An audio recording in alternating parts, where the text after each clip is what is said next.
Hello students, welcome to my history channel. मेरा नाम सिद्धांत मिश्रा है। मैंने हिस्ट्री से एमए किया है और मैं हिस्ट्री से यूजीसी नेट क्वालिफाइड हूँ।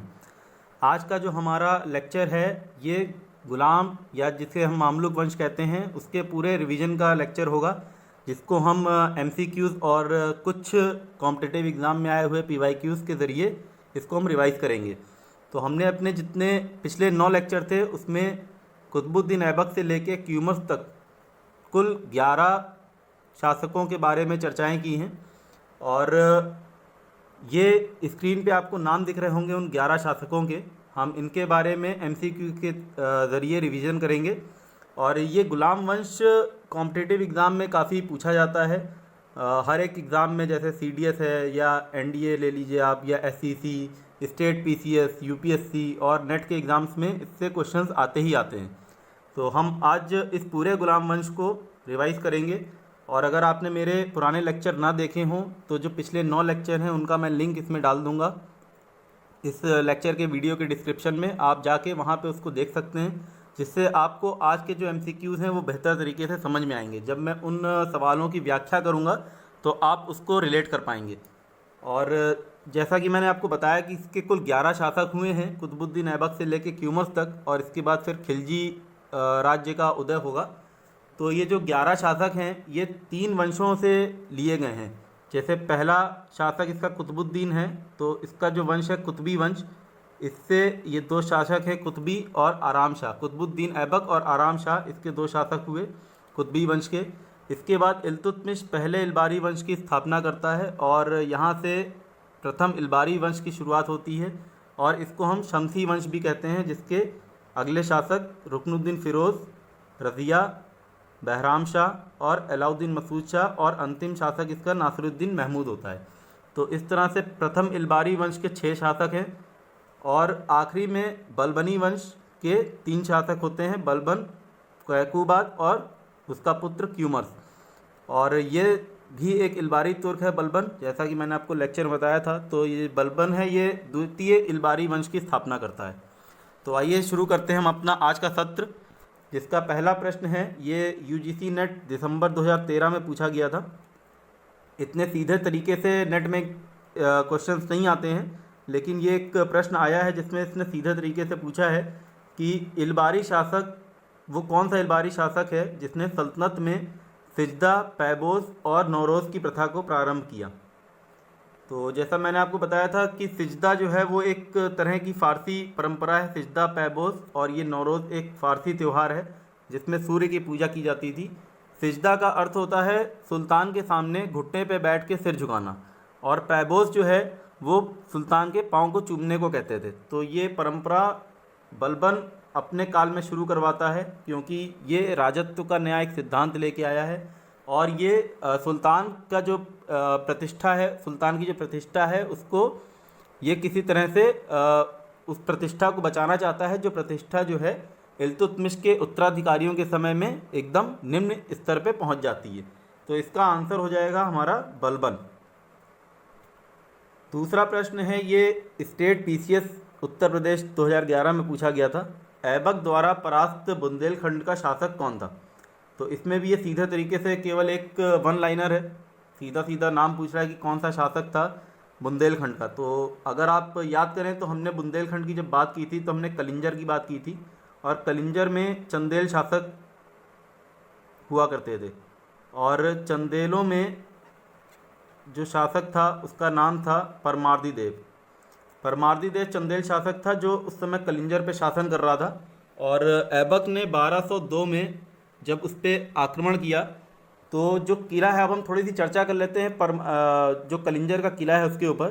कलिंजर के जो किला था उसकी अहम बात थी उसकी जल आपूर्ति के जो प्रबंधन थे, वो उसकी एक महत्वपूर्ण योजना थी, जहाँ से यमुना से जो जल था वो सीधा एकदम सहज तरीके से किले के मध्य पहुँच जाया करता था।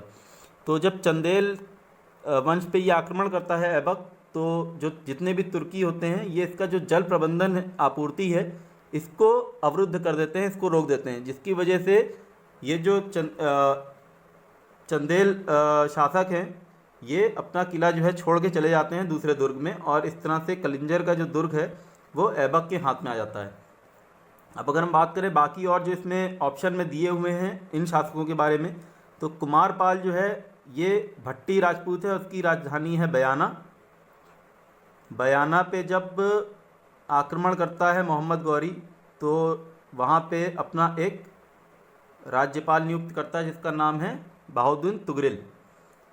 इसके बाद जैत सिंह जो है ये शासक है मेवाड़ का, जिसको इल्तुतमिश हरा नहीं पाता, और जिसके बारे में हमने जब चर्चा की थी तो आपको चीरवा और धात्से के शिलालेख के बारे में बताया था कि उसमें ऐसा उल्लिखित है कि मिलेच्छों का स्वामी भी जैत सिंह का मान मर्दन नहीं कर सका, यानी कि जैत सिंह को हरा नहीं सका।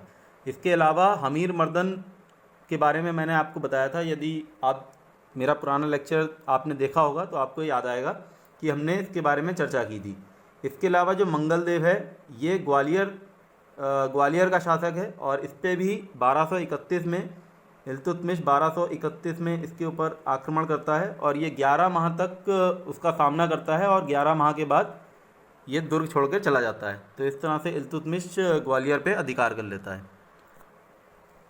अब प्रश्न 3 है हमारा, ये भी स्टेट पीसीएस में आया हुआ है 2011 में।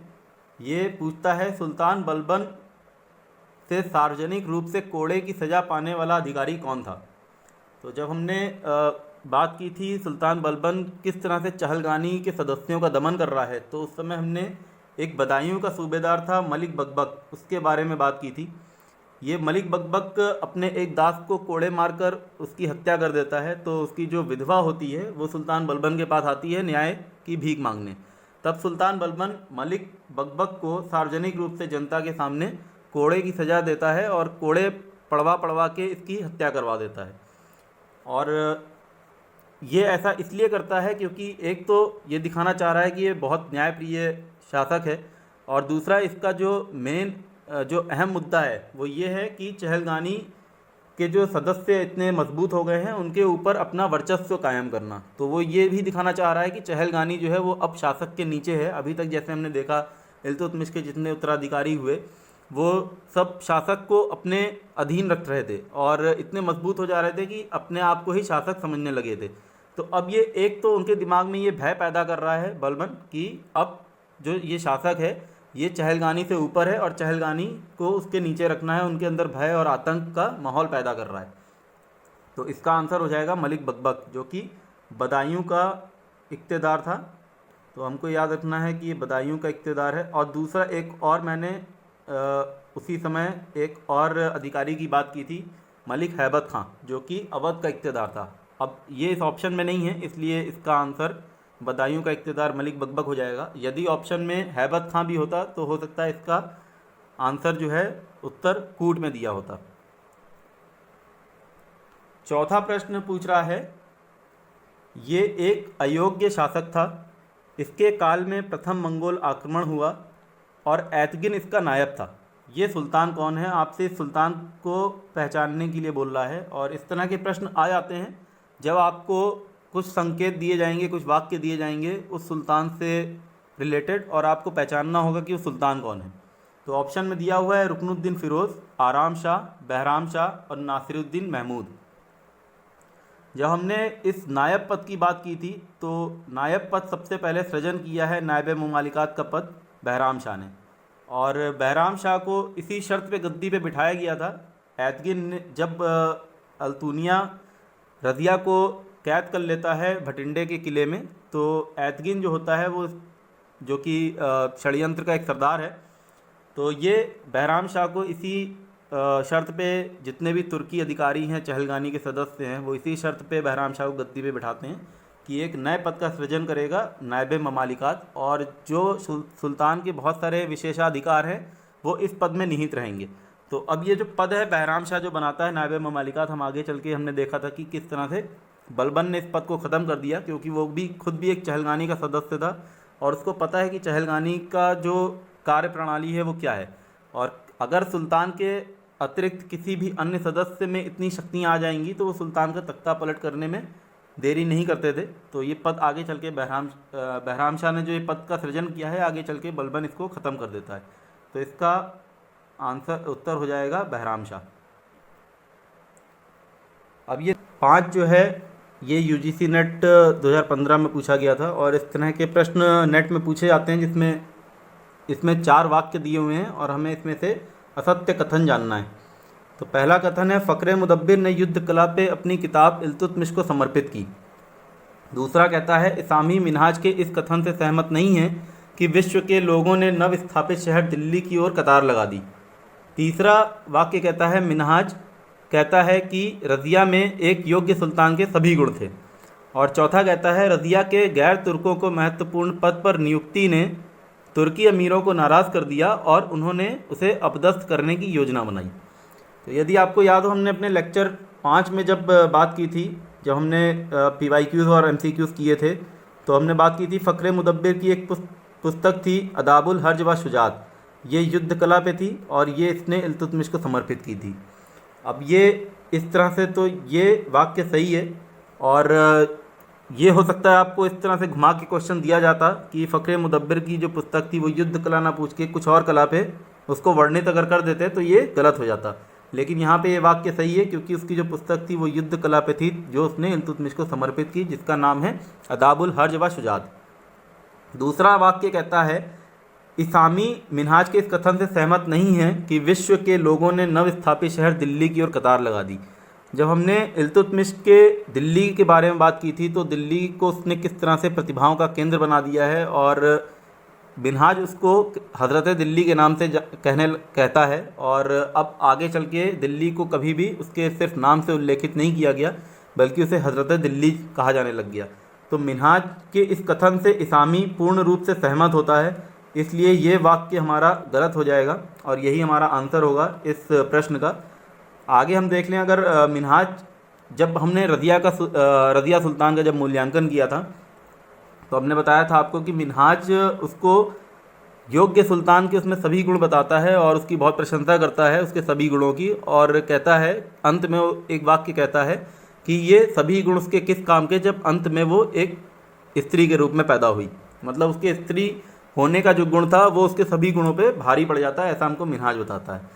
और रज़िया के गैर तुर्कों को महत्वपूर्ण पद पर नियुक्ति ने तुर्की अमीरों को नाराज़ कर दिया, ये एकदम सही है, और उन्होंने आखिरी में उसको हटाने की योजना बनाई, क्योंकि जब वो अमीर आखुर के पद, जो कि बहुत महत्वपूर्ण पद है, अश्वशाला का अधिकारी जिसको बोलते हैं, उस पद पे जब मलिक याकूत को नियुक्त कर देती है जो कि अब्सीनियन है और तुर्की नहीं है, तो गैर तुर्कों को इस महत्वपूर्ण पद पे जब वो नियुक्त करती है तो उससे जितने भी तुर्की अमीर हैं वो बहुत नाराज़ हो जाते हैं। और जैसा कि हमने देखा, षड्यंत्र रचा जाता है ऐतगिन और अल्तुनिया द्वारा, जिसका वो शिकार बन जाती है और अंत में भटिंडा के किले में अल्तुनिया उसको कैद कर लेता है।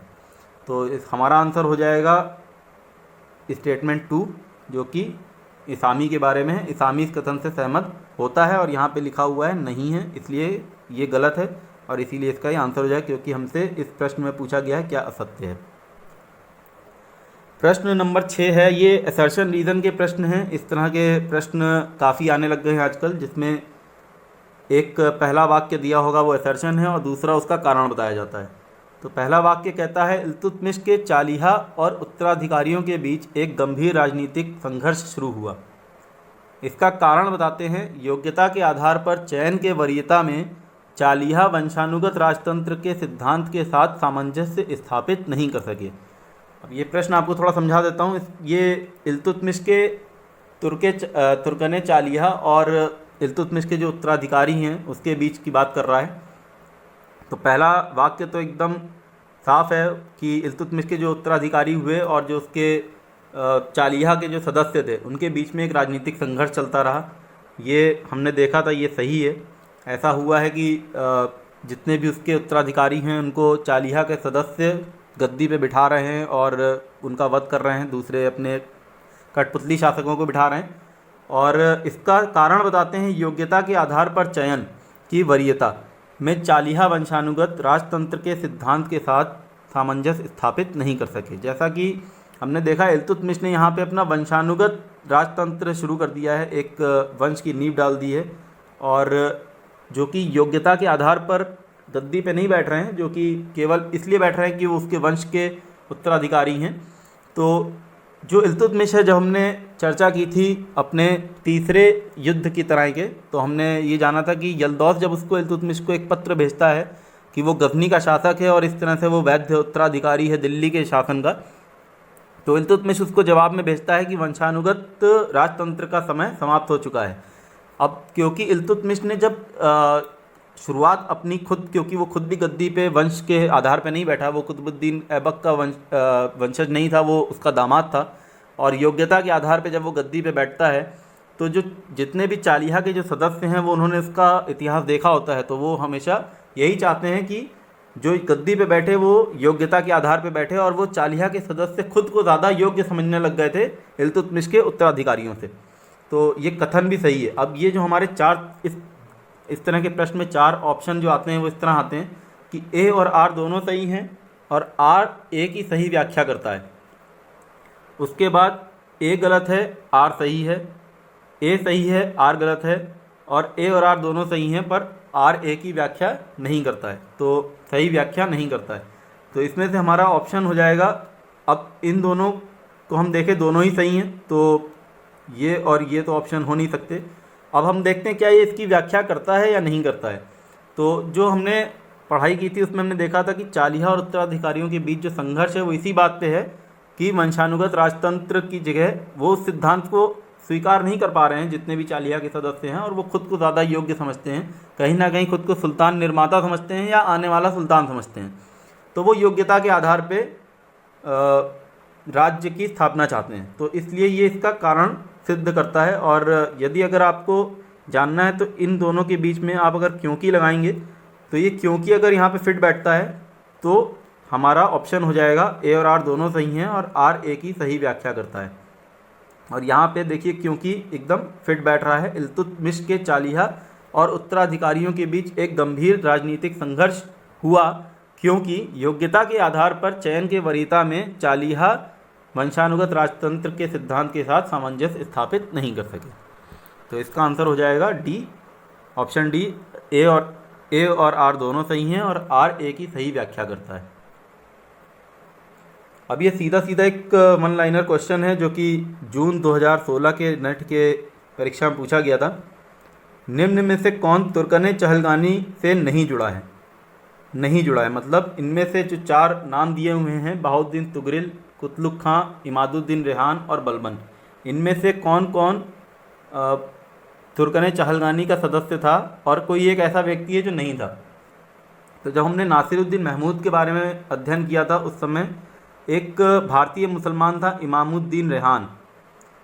ये भारतीय मुसलमान का जो गुट बना हुआ है दरबार में उसका एक नेता है, और ये तुर्कने चहलगानी का सदस्य नहीं क्योंकि ये भारतीय मुसलमान है।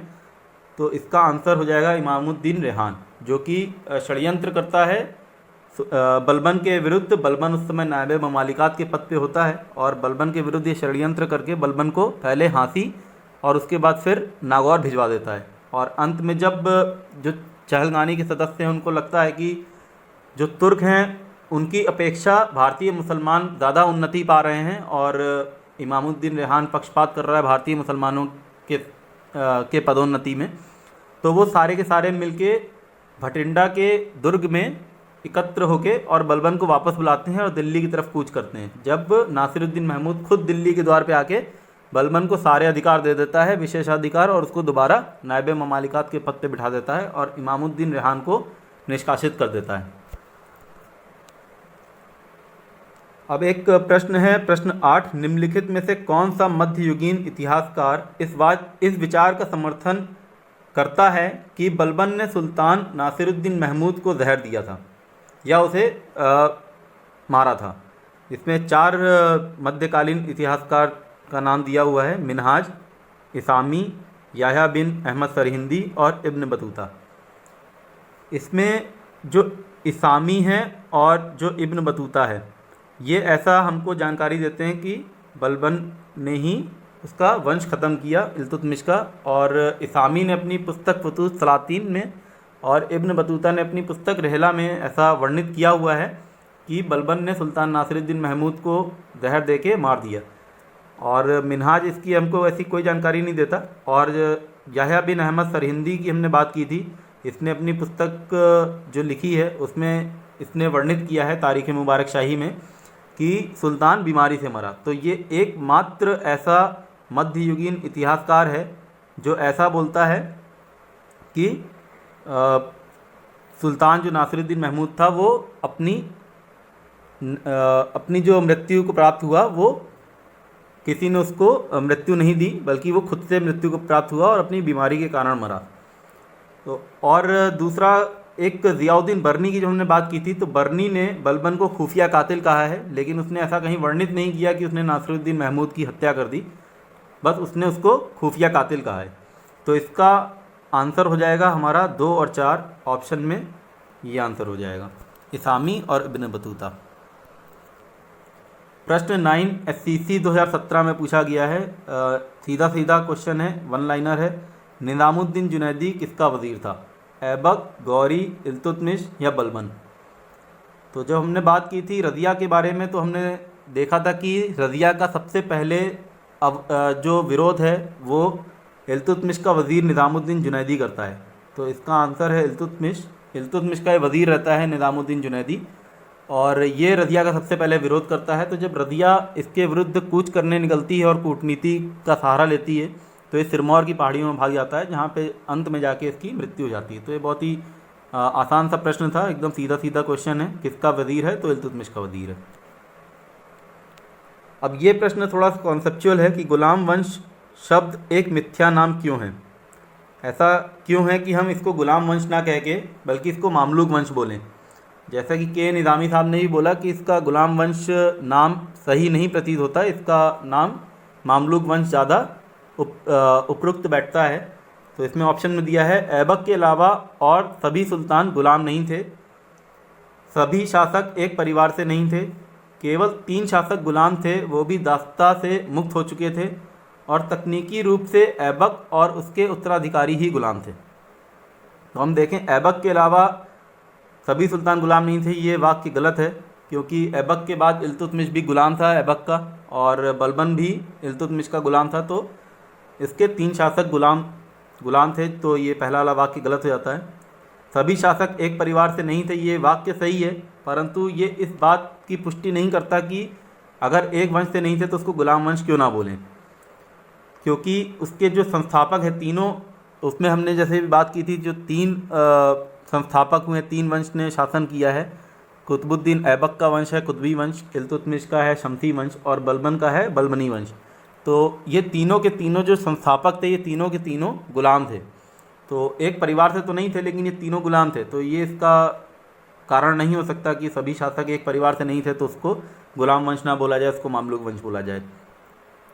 अब केवल 3 शासक गुलाम थे, वो भी दास्ता से मुक्त हो चुके थे। ये इसका कारण हो सकता है क्योंकि उसके 3 शासक, जैसे हमने देखा, कुतुबुद्दीन ऐबक, इल्तुतमिश और बलबन, ये 3 गुलाम थे, और उसके बाद के जो शासक हुए हैं वो गुलाम नहीं थे, और ये तीनों भी गुलामी से अपनी मुक्ति, दास्ता से मुक्ति पा चुके थे। और इसलिए इसको मामलूक वंश बोलना चाहिए, क्योंकि मामलूक का अर्थ होता है वो शासक जो अपनी दास्ता से मुक्ति पा चुका है और उसके आने वाले जो वंशज हैं वो दास नहीं हैं। तो इसका ये उत्तर सही हो जाएगा, केवल 3 शासक गुलाम थे और वो भी दास्ता से मुक्त हो चुके थे। और अगर हम चौथा इसका वाक्य देखें, तकनीकी रूप से ऐबक और उसके उत्तराधिकारी ही गुलाम थे। तो ऐबक गुलाम था, लेकिन उसके जो आगे के जो उत्तराधिकारी हुए वो गुलाम नहीं थे। जैसे ऐबक का जो उत्तराधिकारी हुआ आराम शाह, वो कोई गुलाम नहीं था। तो ये वाक्य भी गलत हो जाता है।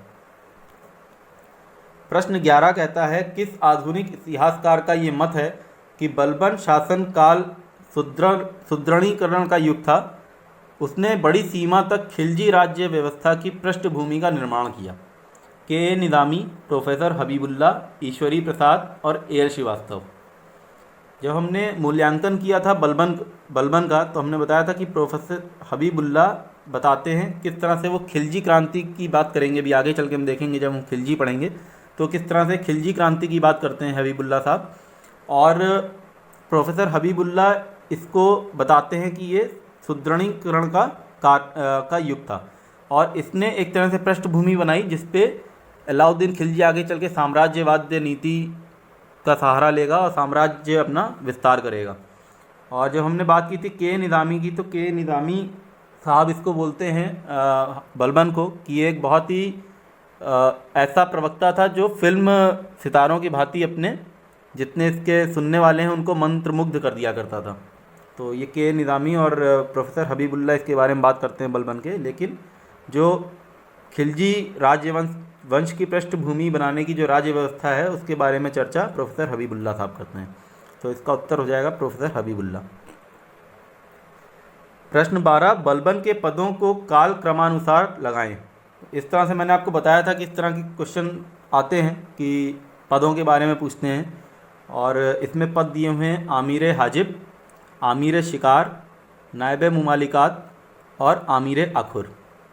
तो सबसे पहले जब बलबन को इल्तुतमिश ख़रीदता है तो वो उसको अपना खासदार नियुक्त करता है, मतलब उसका अपना निजी सेवक नियुक्त करता है। उसके बाद जब रज़िया का शासन आता है तब ये आमीर शिकार के पद पे आता है रज़िया के समय। तो ये रज़िया के समय आमीर शिकार बना दिया जाता है, और आमीर आखुर का पद इसको बहराम शाह देता है। तो बहराम शाह इसको आमीर आखुर और रेवाड़ी का इक्तेदार बनाता है बहराम शाह। तो रज़िया, सबसे पहले रज़िया आएगी इसमें। अगर हम कालक्रमानुसार की बात करें तो रज़िया आ जाती पहले, फिर बहराम शाह जाता है। तो हमारा ऑप्शन इस तरह से शुरू होना चाहिए 2, उसके बाद 4, इसके बाद इसको आमीर हाजिब का जो पद है ये अलाउद्दीन मसूद शाह देता है और इसको हांसी की इक्ता देता है। अलाउद्दीन मसूद शाह बहराम शाह के बाद है, तो इसको आमीर हाजिब का पद बहराम शाह के बाद मिला अलाउद्दीन मसूद शाह से, क्योंकि ये षड्यंत्र में बहराम शाह का जब के खिलाफ जब विद्रोह करते हैं ये लोग, तो उस षड्यंत्र में सबसे ज़्यादा उत्साह यही दिखाता है बलबन। तो इसकी पदोन्नति हो रही है अभी इस तरह से, रज़िया के समय में आमीर शिकार है, फिर बहराम शाह के समय में आमीर आखुर है, फिर ये आमीर हाजिब बनता है अलाउद्दीन मसूद शाह के समय, और अंत में अपने चरमोत्कर्ष पे पहुंचता है नायब ममालिकात, जो इसको पद देता है नासिरुद्दीन महमूद, जिसको हम दरवेश सुल्तान कहते हैं। तो हमारा ऑप्शन हो जाएगा 2, 4, 1 और 3, यानी कि चौथा ऑप्शन। तो ये इस तरह से बर्नीस के बारे में बोलता है, जो पदोन्नति हो रही है और ये आगे चल के सुल्तान बन जाता है। तो बर्नीस के बारे में एक वाक्य बोलता है कि पहले वो मलिक था, मलिक से खान हो गया और खान से फिर आगे चल के सुल्तान हो गया। तो इसको हमको इसके पद को याद रखना है कि कभी कभी सुल्तान दे दिए जाएंगे और पद दे दिए जाएंगे, और मैच द फॉलोइंग में भी डाल सकते हैं, इसलिए मैंने यहाँ पे नाम लिख दिया है कि आमीर शिकार इसको रज़िया देती है पद, आमीर आखुर बहराम शाह देता है, आमीर हाजिब अलाउद्दीन मसूद शाह और हांसी की इक्ता भी देता है। यहाँ पे इक्तेदारी के बारे में नहीं पूछा गया, और नायब मुमालिकात का पद इसको नासिरुद्दीन महमूद देता है आखिरी में। प्रश्न नंबर 13, ये प्रश्न CDS में पूछा जा चुका है, पिछले वर्षों में एक दो बार आ चुका है, ये एक बार 99 में भी आया था। बलबन के संदर्भ में क्या असत्य है? हमको नीचे 4 वाक्य दिए हैं, उसमें से क्या असत्य है वो जानना है। तो पहला वाक्य है, उसने तुर्क चहलगानी के सदस्यों का खात्मा किया। दूसरा, कानून और व्यवस्था की बहाली के लिए लौ और रक्त की नीति अपनाई। केंद्रीय सैन्य विभाग दीवाने अर्ज की स्थापना की, या इनमें से कोई भी असत्य नहीं है। तो हमने जब बलबन के बारे में चर्चा की थी तो हमने जाना था कि किस तरह से वो चहलगानी के सदस्यों का खात्मा कर रहा है, एक एक करके। मलिक बकबक को उसने कोड़े की सजा दी, किशलू खां, कुतलुक खां, इन सबको किस तरह से दिल्ली में घुसने नहीं दिया और अंत में उनकी मृत्यु हो गई। तो वो ये वाक्य एकदम सही है कि वो चहलगानी के सदस्यों का खात्मा करता है, और कानून व्यवस्था की बहाली के लिए उसने लौह और रक्त की नीति अपनाई, ये भी एकदम सही है। केंद्रीय सैन्य विभाग दीवाने अर्ज की उसने स्थापना की थी, इसके बारे में हमने चर्चा की थी कि प्रथम सुल्तान है जिसने एक सैन्य विभाग की स्थापना की है जिसका नाम दीवाने अर्ज है, इसलिए ये तीनों ही सही हैं, और सही ऑप्शन हमारा हो जाएगा आंसर, इनमें से कोई भी असत्य नहीं है। ये जम्मू कश्मीर PSC में पूछा गया है, 2002 का सवाल है, गुलाम वंश से जुड़ा हुआ। अनुकूल परिस्थिति के बावजूद भारत में मामलूक वंश के शासक साम्राज्य विस्तार क्यों नहीं कर पाए? तो ये आपसे आपकी जो समझ है उसके ऊपर ये प्रश्न है कि किस तरह से आपने समझा है इस पूरे ही अध्याय को। गुलाम वंश और तुर्कों की जो विजय है और जो राज्य स्थापना हुई है, जिसमें हमने बात की थी कि किस तरह से बलबन अपने राज्य को विस्तार करना तो चाहता है लेकिन कर नहीं पा रहा। तो इसमें ऑप्शन दिए हुए हैं, आरंभ में उनकी सैन्य शक्ति कमज़ोर थी, मंगोल आक्रमण का भय था, भारत में उनकी संख्या कम थी, या वो राज्य विस्तार करना नहीं चाहते थे।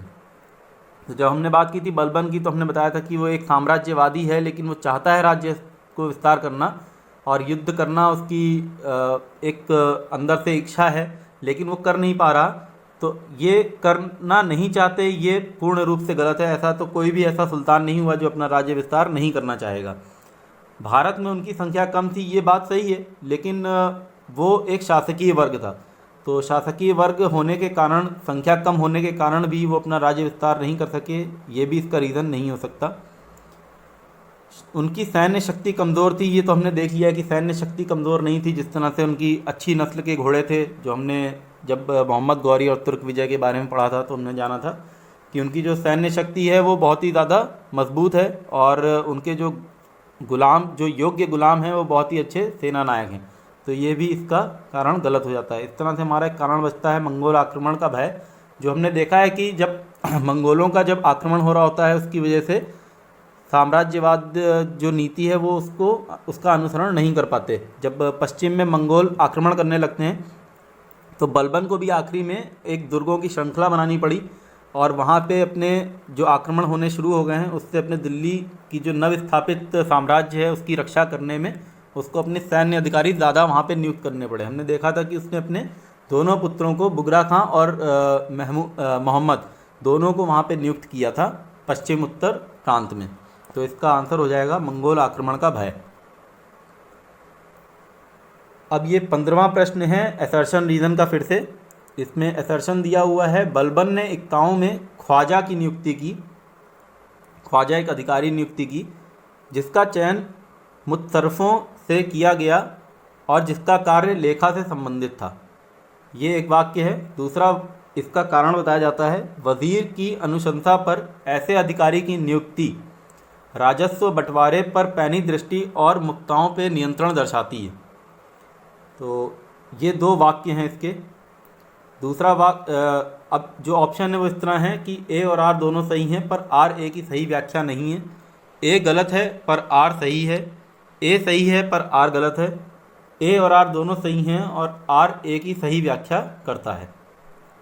तो हमने जब बलबन के प्रशासनिक सुधार पे चर्चा की थी अपने पिछले लेक्चर में, तो हमने देखा था कि उसने एक अधिकारी की नियुक्ति की है जिसका नाम वो ख्वाजा रखता है, और वो नियुक्ति इसलिए करता है क्योंकि उसको जितने भी इकाएँ हैं वहाँ से कितना राजस्व आ रहा है उसके बारे में सल्तनत के पास ऐसा कोई भी प्रशासनिक ढांचा नहीं होता कि सल्तनत का जो केंद्र सरकार है वो उसको इसके बारे में कोई भी जानकारी मिल सके। तो वो इसको नियुक्त करता है सभी इकाओं में, और इसका काम लेखा जोखा से ही संबंधित है, क्योंकि ये राजस्व के बारे में लेखा जोखा बना रहा है। तो ये वाक्य सही है, असर्शन सही है। दूसरा वाक्य है, वज़ीर की अनुशंसा पर ऐसे अधिकारी की नियुक्ति राजस्व बंटवारे पर पैनी दृष्टि और मुक्ताओं पर नियंत्रण दर्शाती है। तो ये भी बात सही है, क्योंकि अब वो यहाँ से जितने भी इक्तादार हैं उनकी जो अनियंत्रित महत्वाकांक्षा है उसके ऊपर एक तरह से लगाम कसता है। तो हमारे दोनों ही वाक्य सही हो जाते हैं। इस तरह से हमारा ये ऑप्शन और ये ऑप्शन तो पहले ही गलत है। अब हम देखते हैं कि क्या ये इसकी व्याख्या करता है या नहीं करता है। तो बलबन ने जो ख्वाजा की नियुक्ति की उसका कार्य लेखा जोखा था, ये सही है। और वज़ीर की अनुशंसा पर ऐसे अधिकारी की नियुक्ति, अब यहाँ पे हम लगाएं क्योंकि, तो हम देखते हैं कि बलबन ने इक्ताओं में ख्वाजा की नियुक्ति की क्योंकि वज़ीर की अनुशंसा पर ऐसे अधिकारी की नियुक्ति राजस्व बंटवारे पर पैनी दृष्टि और मुक्ताओं पे नियंत्रण दर्शाती है।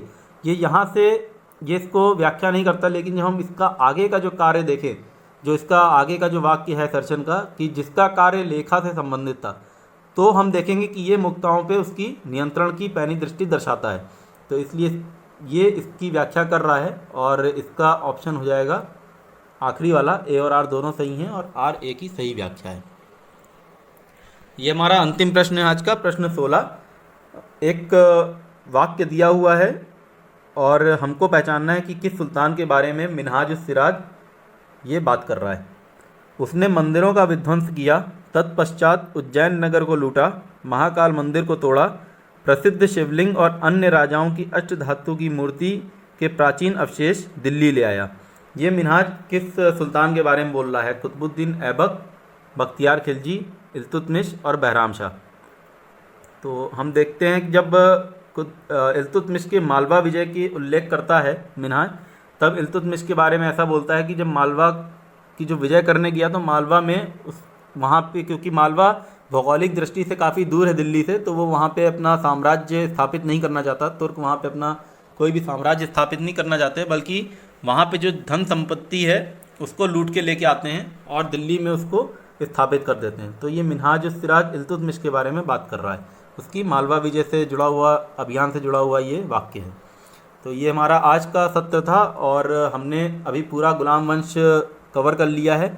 और गुलाम वंश के MCQs और PYQ जैसा कि आपने देखा बहुत सारे एग्ज़ाम्स में पूछे जाते हैं कॉम्पिटिटिव एग्ज़ाम में, तो ये गुलाम वंश इसलिए बहुत ज़्यादा महत्वपूर्ण है। इससे एक दो या 2 से 3 प्रश्न आते ही आते हैं नेट के, UPSC के या फिर स्टेट लेवल के जो PCS हैं या SSC के एग्ज़ाम्स हैं उसमें।